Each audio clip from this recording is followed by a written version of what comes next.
Bom, então, enfrentar essa situação, a proposta do Cristiano Mundurraga era, bom, como dar uma... Assim como o Brunner, à sua maneira, nos anos 40, criou esta monumentalidade para o espaço do Palácio de la Moneda, o Cristiano Mundurraga vai propor a sua maneira. Estamos vendo o Palácio de la Moneda ao centro, né? Aqui é a Avenida Bernardo O'Higgins, Palácio de la Moneda. Então, o que ele vai propor é dar uma continuidade para a frente do Palácio de la Moneda. Isto é a Avenida Bernardo O'Higgins. Ele cria uma grande esplanada e enterra a avenida. Enterra a avenida. O que resulta,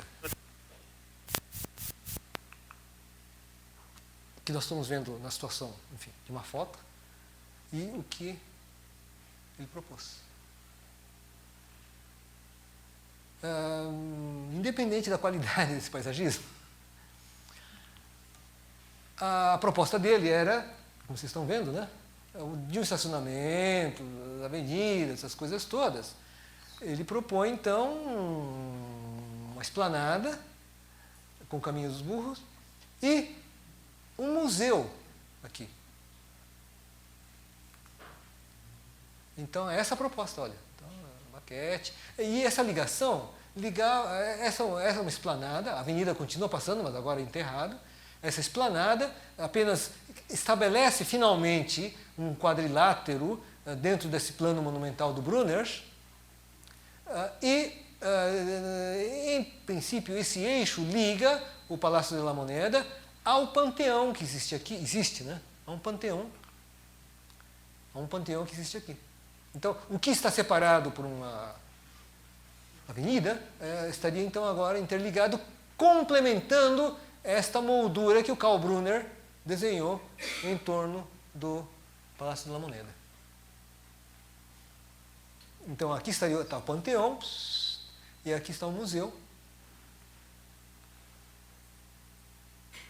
Então, o que é? O que foi feito? Ali está o panteão. Num corte, esse panteão seria assim, o que está lá, no final das contas, só que ele cria umas garagens e, enfim, ele cria essa ambientação, enfim, dando essa continuidade, criando, então, completando esse quadrilátero cercado por esses edifícios do conceito monumental do Karl Brunner. E o panteão está aí. O panteão, quer dizer, aí, parte subterrânea. Isso seria o museu. Cadê o museu? O museu está embaixo. Embaixo. É um espelho d'água. Espelho d'água. Bom, então essa é a ideia do Cristiano Mundurraga para este museu. E o que aconteceu? Está aí aquele quadrilátero que seria então unificado, seria isto, né? E está aí o que foi feito.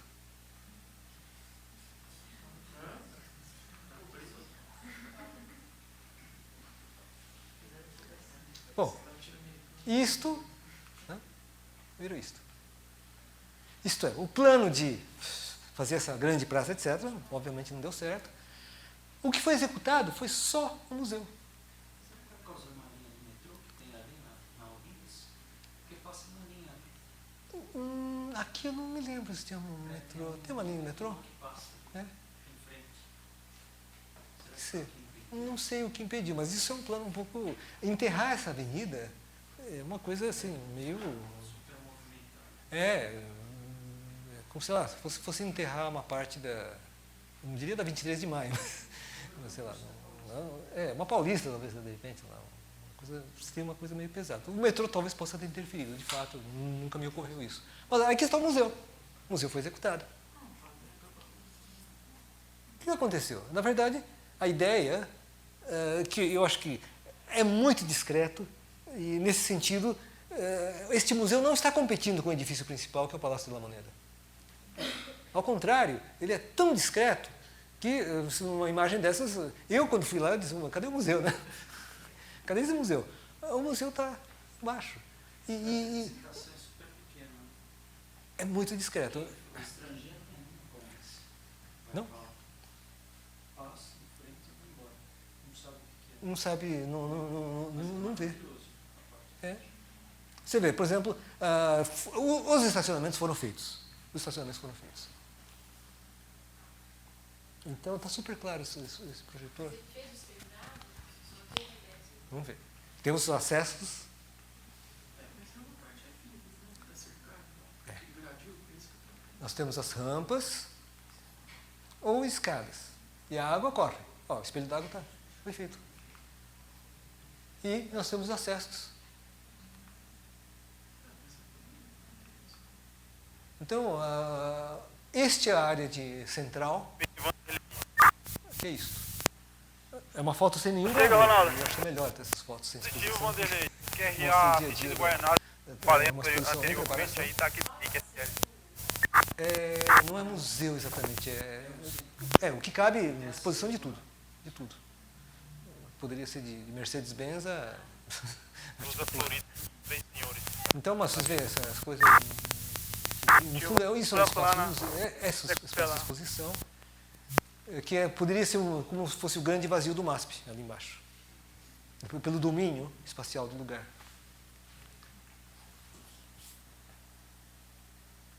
Nossa, hoje vai atrasar, hein? Desculpe. Então, no fundo, isso é o espaço central, né? Com esse guarda-corpo, enfim, essa transparência, essa leveza, no certo sentido. Mesmo um país que... Esse é um país que tem terremotos também. Então, assim, veja, a garagem está aqui. Mas existem mais salas de exposições lateralmente, sobre essas salas de exposições, administração, biblioteca. E assim, veja, por trás, né, aqui, por trás dessa parede, nós temos este espaço. E, enfim, o espelho d'água está aqui em cima. Isto é como se fosse um prédio da FAO embaixo d'água. Bom, isto é uma reciclagem. Uma penitenciária no México, que foi penitenciária entre 1904 e 1999. E que em 2008 se transformou no Centro das Artes de São Luís Potosí. Voltamos a Potosí, São Luís Potosí, no México. Do Alejandro Sánchez Garcia. MAS não é Museu de Arqueológico de Santiago, agora é a sigla do escritório. É um espaço cultural dentro desse edifício, que é um típico edifício penitenciário, panótico. O que é o Centro das Artes de São Luís Potosí? É um conjunto de edifícios que o governo mexicano vai propor para descentralizar a cultura da cidade do México em cidades no interior. Então, por exemplo, isso que vocês estão vendo é vamos dizer, um padrão, um discurso desses centros culturais que seriam construídos para além da cidade do México. Escolas, ou enfim, centros de aperfeiçoamento, de formação de artistas, criadores. E que tinha um programa assim, o que tem lá? É tudo isso que vocês estão vendo. Espaços para essas atividades. No fundo, quase tudo. Quase tudo que vocês possam imaginar como espaço cultural.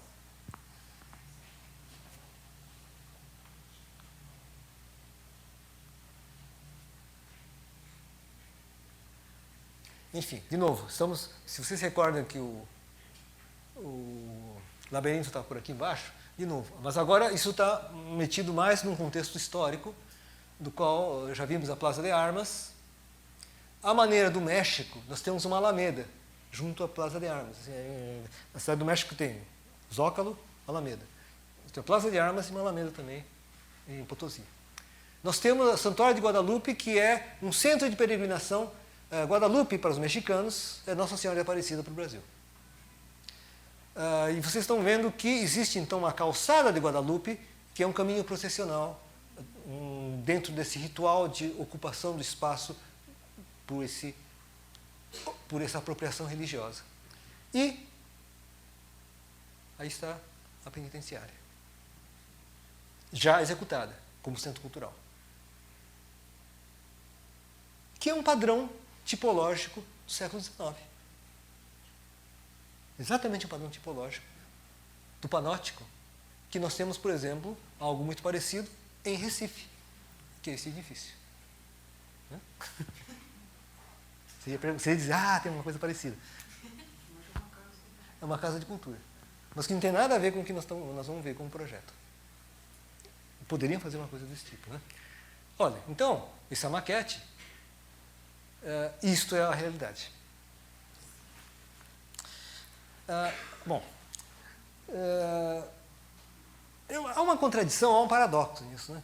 Na medida que uma penitenciária, que é um lugar onde, pela lógica ou pelo pensamento, a punição se faz pela supressão da liberdade, isto é, pune-se pela supressão da liberdade. Por isso que é uma prisão. Diferente da lei de Italião, que como é que é aquela lei? Olho por olho, dente por dente. Não é assim, não é que o cara machucou o outro, portanto quem machucou deve também ser machucado da mesma forma. Não. De uma forma, dentro do iluminismo, a punição se torna não mais uma punição física, o que seja o açoite, o que seja, enfim. Cometeu um crime, como é que se paga? Como é que se pune? Antigamente davam umas porradas. Mas dentro de uma perspectiva iluminista, entende-se que suprimir a liberdade é uma forma de punição. E daí surge a prisão. Agora, o paradoxo. Uma prisão, que era a supressão da liberdade, se torna um centro cultural, que é um espaço de liberdade. Essa arquitetura, então, vocês veem que há um certo paradoxo no qual há um desafio. Como inserir num edifício cuja tipologia necessariamente é do fechamento, é do não diálogo com a cidade, ao contrário, é o da introversão, do fechamento e da punição enquanto perda de liberdade, abriga um espaço libertário, com um centro de formação de artistas e, enfim, de criadores, enfim. E de que maneira isso é permeável em relação à cidade e à sociedade. Mas, enfim, do ponto de vista patrimonial, se manteve a fisicalidade do espaço, com uma remodelação do pátio, a mexicana, como vocês estão vendo agora. Pedras, estou falando de Potosí, aquela mesma cidade do Legorreta e das Pedras.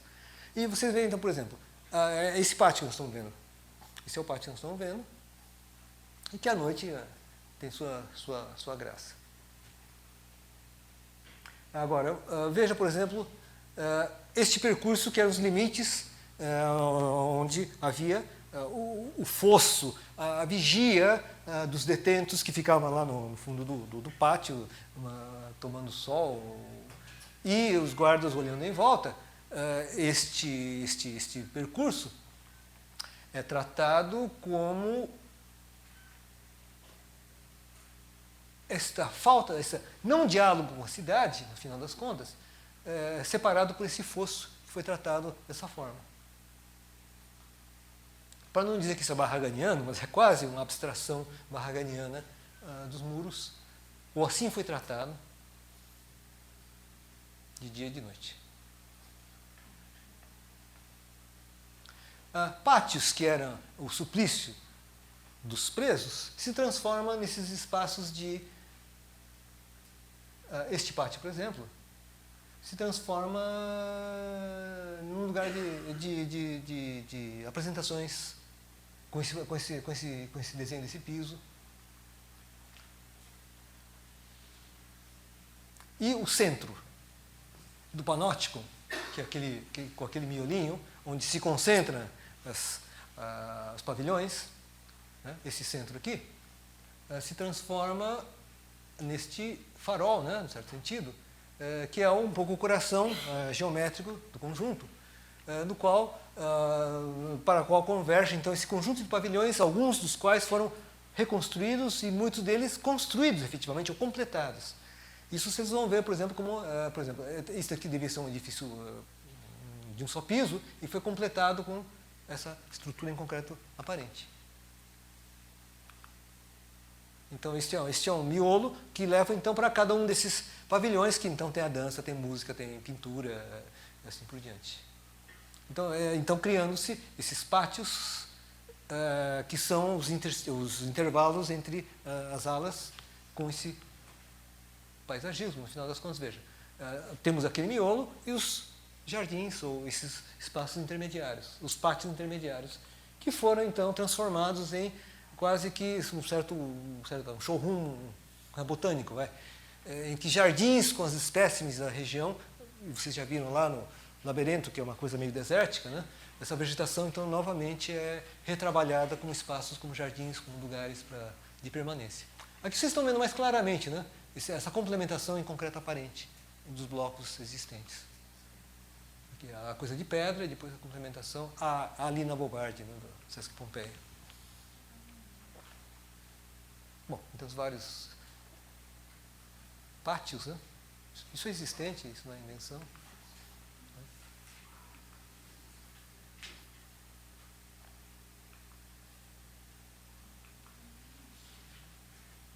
Bom, vocês veem que, por exemplo, aqui é o edifício de pintura. Então, aqui existia, tudo isso existia, mas aí foi feita uma cobertura com essas paraboloides hiperbólicas, que resultou neste espaço que são os ateliês de pintura, de gravura, onde a luz natural é parte. Né?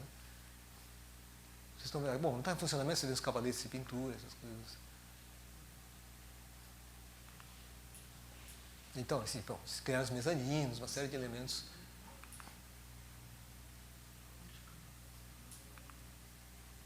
E aqui, onde eram as celas existentes, se transformaram, como vocês estão vendo, né, em alojamentos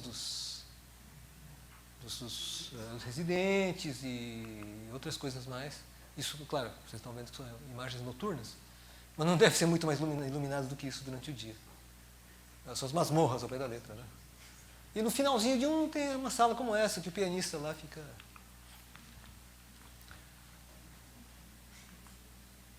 Bom, enfim. Para terminar, uma coisa completamente diferente de tudo que nós vimos. Não obstante certa industrialização e certa pré-moldagem que o Francisco Serrano faz no aeroporto, essa é uma experiência completamente distinta. Muitos de vocês talvez já conheçam a experiência do Lelé, mas vale destacar como é que, no final das contas, quando o Lelé faz o CTRS, que é este edifício que está aí, nesse cantinho, que depois foi esticado por aqui, né? Ele cria todo um sistema de fabricação de hospitais. Mas no mundo latino-americano soa estranho falar fábrica de hospitais. Na verdade, nem o Lelé usa essa palavra, fábrica de hospitais. Mas é uma fábrica de hospital do mesmo modo que, vamos exagerar, se fabrica um automóvel. Os elementos são todos produzidos na fábrica e depois transportados. Não é um just-in-time japonês, o toyotismo, mas, enfim. O que acontece é que essa fábrica é responsável pela produção e manutenção, né? Produção e manutenção de edifícios inteiros, que num certo momento foram edifícios do Tribunal de Contas, enfim, produziram outros edifícios. Vocês estão vendo uma parte da metalurgia do CTRS, Centro Tecnológico Rede Sara. Nós estamos vendo o setor de marcenaria, uma fábrica. Aqui se produz as mesas, os móveis, elementos das enfermarias, divisórias. E aqui nós estamos vendo a fábrica de argamassa armada. Isto é um galpão industrial, sofisticado, como vocês estão vendo, onde existe todo um sistema de produção de esteiras, pontes rolantes, tanques de cura, e do qual se produzem peças, vocês estão vendo, industrialmente, elementos do edifício construídos ou fabricados em série. Então já está numa fase assim, já de inspeção. Veja, uma peça de contenção. Isso é uma forma de muro de arrimo, que é a forma, a peça e a montagem. Tudo isso absolutamente industrializado. que permite construir esse tipo, isso daqui é em Salvador. Olha, presta atenção, isso daqui é até uma coisa meio baixinha, né? Mas então, esta linha de produção vai, claro, tem uma certa lógica, que não vou explicar agora, vai produzindo e são peças que se carrega, se empilha, ou se leva, empilha e vai embora. E vocês estão vendo aquela peça hexagonal? Olha, que muro de arrimo é capaz de ser executado com este elemento que nós vimos ali, 3 pecinhas, 3 elementos compostos podem fazer esses muros de 10, 15 metros de altura. Sem maior, é um truque, né? São fitas. Bom, é uma coisa assim muito inteligente. Para ter uma ideia do que é essa fábrica. A fábrica fica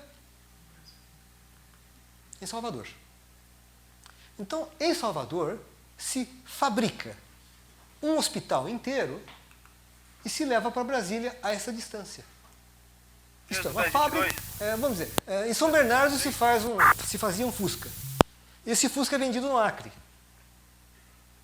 Bom, o Lelé faz uma fábrica em Salvador e vai construir em Brasília. Ou ele vai construir em Fortaleza. Ou vai construir em Macapá. Ou vai construir no Rio de Janeiro. Esta distância é aproximadamente a distância entre Paris e Lisboa. Então, como se leva uma fábrica? Como é que se faz isso? Isso é Salvador. Mas, enfim, esse conjunto de elementos com esses desenhos do Atos Vulcão, essas divisórias, essa coisa da integração das artes, enfim, eu vou falar rapidamente, enfim, como, por exemplo, essa é uma imagem, vocês estão vendo que é uma foto tirada do refeitório do Sara Salvador, não tem uma lâmpada acesa. E isso são elementos, são divisórias que existem no refeitório dos funcionários do Sara.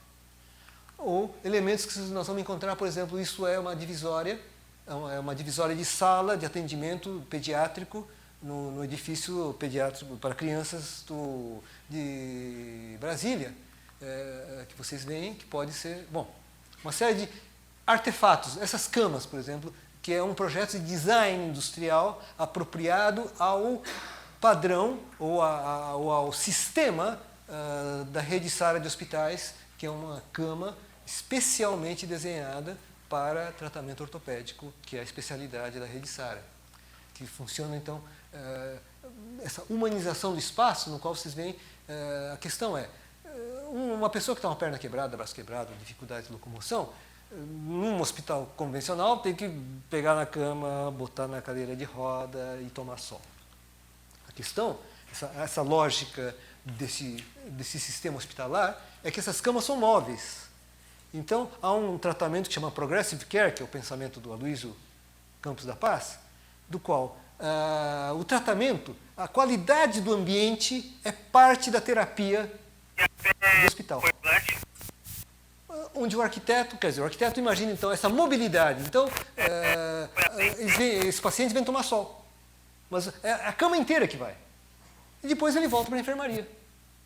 Ele não precisa ser deslocado de uma cama para outra, ter toda aquela movimentação um pouco constrangedora de mudar de sistema da cama para a cadeira, ou coisas do gênero. Ou, coisas mais sofisticadas, ônibus especialmente desenhados para isso. Ou camas desenhadas especialmente. Daqui é coisa do Atos Vulcão, do Hospital de Brasília. Ou outros elementos, daqui é para treinamento de recuperação, né? Subir escada, mexer maçaneta. Todos esses elementos são fabricados no CTRS. É todo um sistema de design industrial e arquitetura e urbanismo projetado, esse tipo de equipamento de treinamento, ou, quer dizer, de recuperação, movimento. São elementos construídos para treinamento de recuperação de movimento.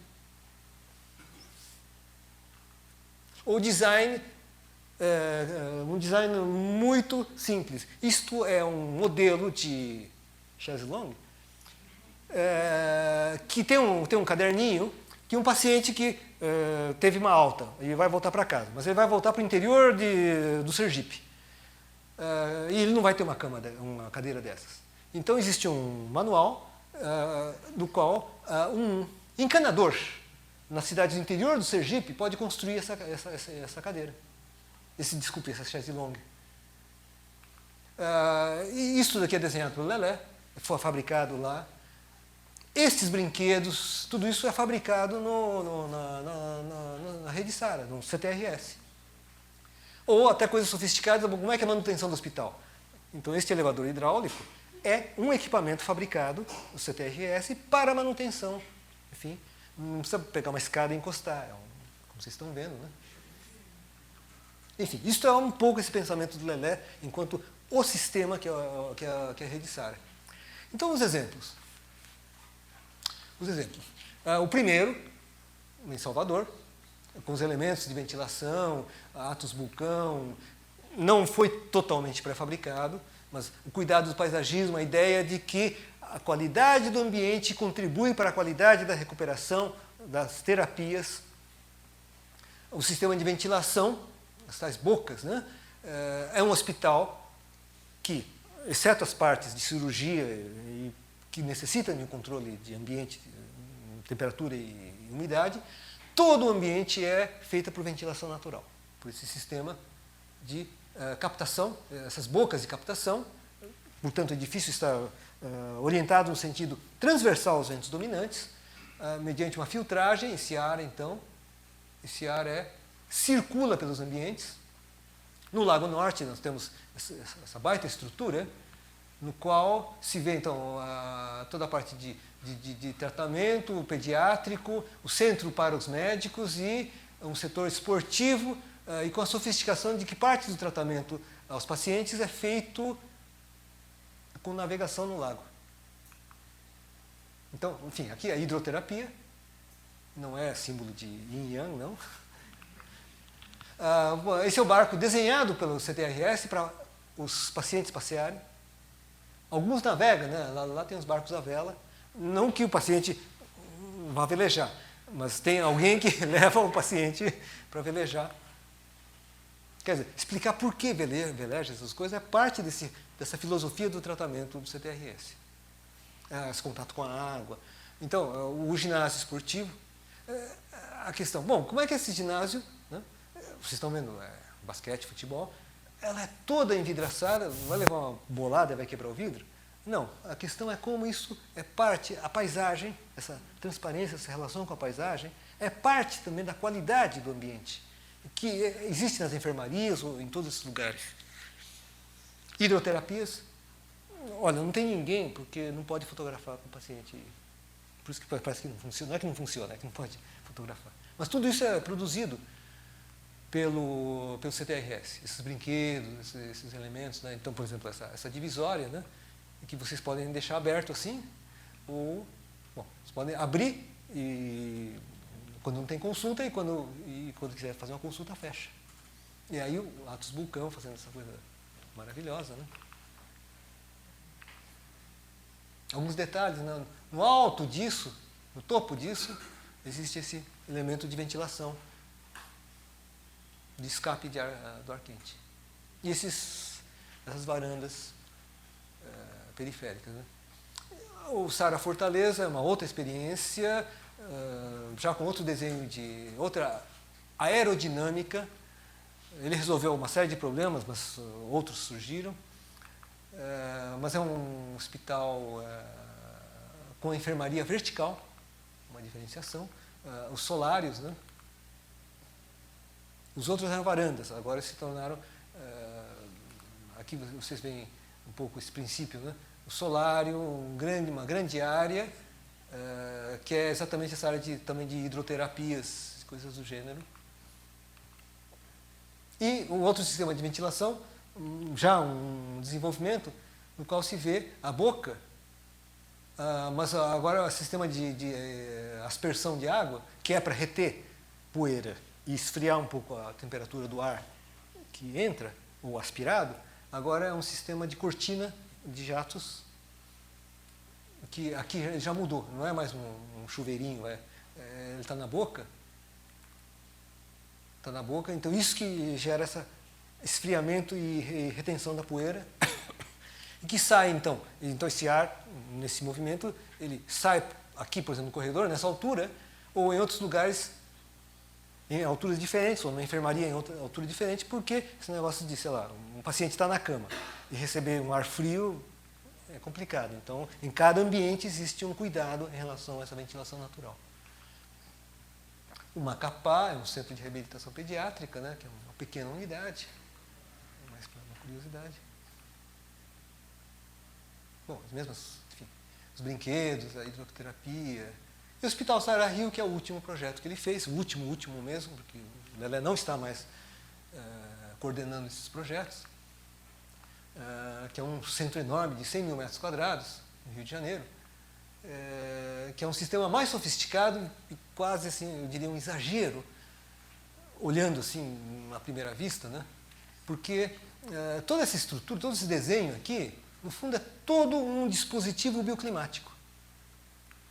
Que dispositivo é esse? Tudo isso é um colchão de ar. Além de uma possível leitura paisagística, toda esta área é um colchão de ar, no qual vocês veem, então, um sistema. Isto é a área, vamos dizer, das enfermarias ou das áreas, vamos dizer, de uso, e, diferentemente do sistema que nós vimos anteriormente, é um piso ventilado. Porque o solo não permitia fazer escavações. Isso é Jacarepaguá. Então, se fez um sistema de... Bom, nós vamos ver. E toda esta área é ventilação. E, diferentemente, de novo, uma outra invenção. Baseado em Fortaleza, se cria esse sistema de aspersão.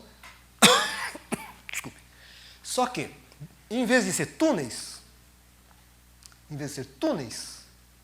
é um piso inteiro de ventilação, permitindo, então, com este andar, este piso, ou este pavimento livre, a remodelação ou o remanejamento da infraestrutura hospitalar com completa flexibilidade. É um piso técnico, exatamente.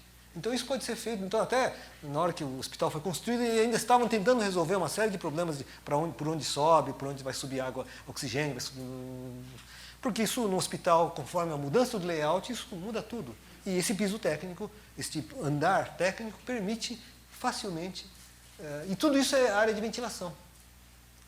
Isso é uma foto durante a construção, para ter uma ideia, então, veja, tudo isso é área de ventilação e iluminação. Na medida que tem essa entrada, vocês estão vendo aqui, ainda em construção, esse sistema de aletas. Esse sistema de aletas, aqui já na obra realizada, estão aqui. Vocês veem, então, que a iluminação é zenital e permite-se, por controle de abertura, ventilar ou simplesmente iluminar. E esse tipo de controle é feito assim como interruptores como esse. Não, é policarbonato. Quando ele fecha, ele fica estanque, quando abre. Estanque, mas permite a passagem de luz. E quando ele abre, ele fica desse jeito. Então, aqui é um outro sistema. Um sistema, por exemplo, de... Isso abre, isto corre. Aqui, por exemplo, está aberto. Bom, aqui está fechado. E aqui está aberto. Também é um sistema mecânico de controle de ventilação. E é uma coisa impressionante, porque nós estivemos nesse hospital aí, assim, fora estava uns 40 graus. E dentro fazia frio. Funcionava mesmo sem ar-condicionado. Não precisa de ar-condicionado. Isto é o auditório. E se vocês quiserem um pouco sobre esses temas, mas de projetos anteriores, um minuto para os comerciais. Esse é um livro que ainda está à disposição, que algumas dessas questões que eu apresentei hoje, mas não essas obras, porque essas obras, esse livro é de 2005, eu mostrei mais obras para cá, né? Algumas dessas questões que conversamos hoje, vocês podem ler nesse livro. Hoje eu atrasei 5 minutos, não, 10 minutos. Bom, é isso. Obrigado.